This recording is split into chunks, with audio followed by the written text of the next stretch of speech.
Oke, assalamualaikum warahmatullahi wabarakatuh.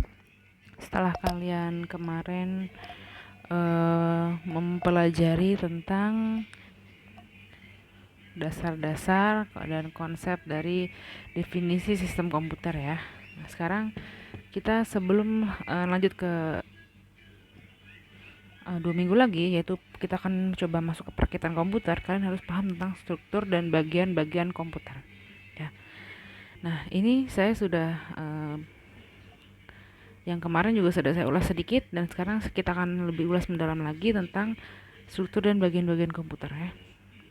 Oke. Struktur komputer didefinisikan sebagai cara setiap komponen hardware komputer saling terhubung, mulai dari proses masukkan data, mengolah data hingga menghasilkan data informasi sesuai keinginan pengguna. Setiap perangkat masukan, input, dan juga keluaran output saling terhubung satu sama lain melalui input-output port I/O. Port I/O ini kemudian akan terhubung dengan bagian pusat pengolah CPU melalui data bus.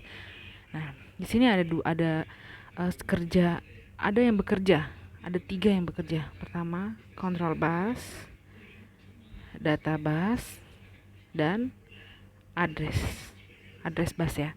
Sini saya address saja. Nah, kalian sudah tahu kan input device apa saja? Ya, sudah tahu ya. Input device apa aja sudah tahu, terus output device-nya sudah tahu. Nah, port I/O, garis miring O, ini nih kita bahas ini, itu adalah input output ports. Contohnya colokan kalau kalian masukin USB ya, itu termasuk dalam input device, atau bisa jadi untuk output device juga bisa ya.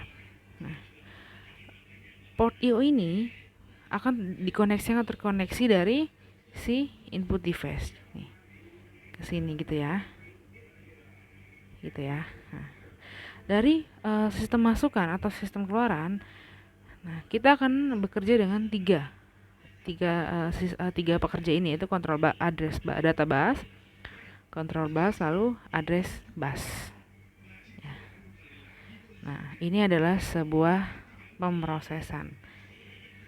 pemrosesan ya, dan yang endingnya akan ke memori. Nah, ini nanti saya akan bahas, ini juga akan saya bahas perbedaan ROM dan RAM. ROM RAM ya. Oke ya. Sekarang saya jelaskan data bus. Sebenarnya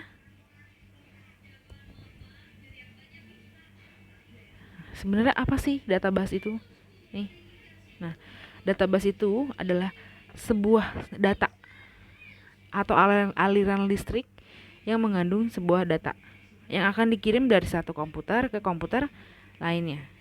Gitu, paham ya? Nah, sekarang apa sih Bu control bus ini? Nah, control bus ini adalah sebuah jalur ya, atau tempat. Contohnya kamu bisa membayangkan sebuah pipa. Ini pipa ya, pipa air. Ya, pipa air.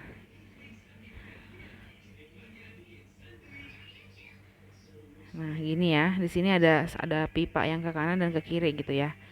Nah, gini. Nah, gitu. Nah, ini pipa ini disebutnya control bus. Ya, control bus.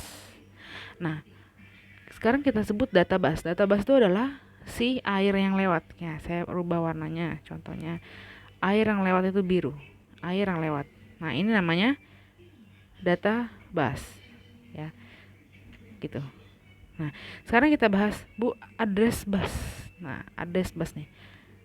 Address bus itu apa sih, Bu? Address bus adalah sebuah alamat. Jadi ketika air mengalir, nah si address bus ini akan membawa identitas. Oh, di sini ada PC 1. Di sini ada PC 2. Di sini ada PC 3.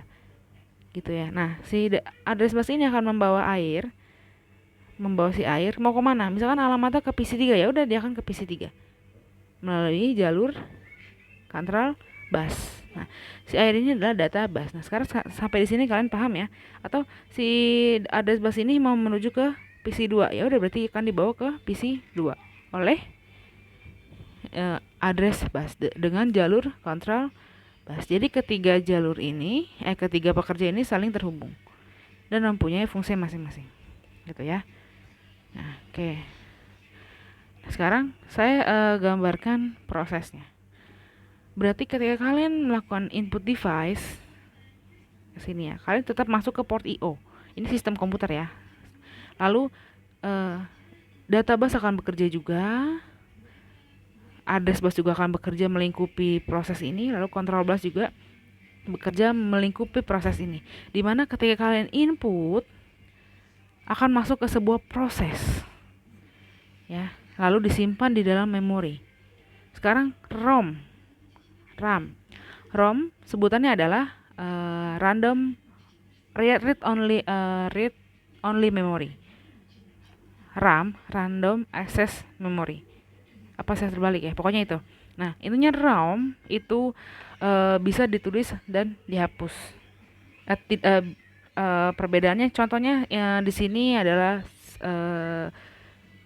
BIOS. Nah, ROM ini contohnya BIOS. Jadi mereka bisa ditulis lalu dihapus. Contohnya sistem operasi yang kalian install situ berarti kalian tulis, lalu ketika kalian mau uninstall bisa dihapus. Nah, kalau RAM itu sebuah identitas. Contohnya ketika kalian membuka aplikasi, nah registry alamat-alamat yang tadi saya bilang di sini address alamat-alamat ini itu akan dicatat di RAM yang akan dilaporkan ke prosesor. Nah, itu akan bolak-balik RAM, ROM, prosesor ya, memori sini jatuhnya. Nah, itu akan bolak-balik. Makanya RAM prosesor tergantung dengan RAM-nya. Ketika komputer ingin cepat, prosesor berproses berarti RAM-nya harus besar. Tergantung speknya ya. Karena di sini mencatat registry, jalan masuk, terus alamat, data, tanggal segala macam dan sesuatu yang bisa dihapus dan ditulis kembali. Gitu ya. Itu perbedaannya RAM dan ROM. Ya. Oke, setelah kita masuk ke memori, ya, prosesnya akan diproses lagi balik, ya, lalu akan ke port, selalu masuk ke output device. Contohnya kalian klik Y di keyboard, Y ya di keyboard. Nah, itu akan masuk ke proses, ke memori, lalu ke proses lagi bahwa ini adalah akan munculnya Y. Lalu di outputnya di layar monitor kalian akan muncul Y. Seperti itu ya. Nah, ini adalah bagian dari sistem komputer. Ya, sampai di sini paham? Oke. Kalau gitu, setelah kita masuk ke sistem komputer, berarti minggu depan kita akan masuk ke perakitan komputer, di mana kalian akan melihat, ini kan hanya skemanya, strukturnya, di mana besok kalian akan minggu depan kalian akan melihat skema sesungguhnya perangkat keras yang ada dalam CPU. Karena ini adalah CPU. Ya, di mana ada hard disk, RAM, ada ROM, ada di sana ada not bridge, short bridge ya. Terus di sana ada perangkat periferalnya, terus ada slot-slot yang berfungsi untuk menjalankan seperti slot VGA card, LAN card dan lain-lain ya. Ada slot PCI, slot lain-lain ya. Berarti ini adalah CPU. Jadi kalau kalian mau tahu ya. Oke, sampai di sini penjelasan saya. Silahkan kerjakan tugas terkait dari materi ini. Terima kasih. Wassalamualaikum warahmatullahi wabarakatuh.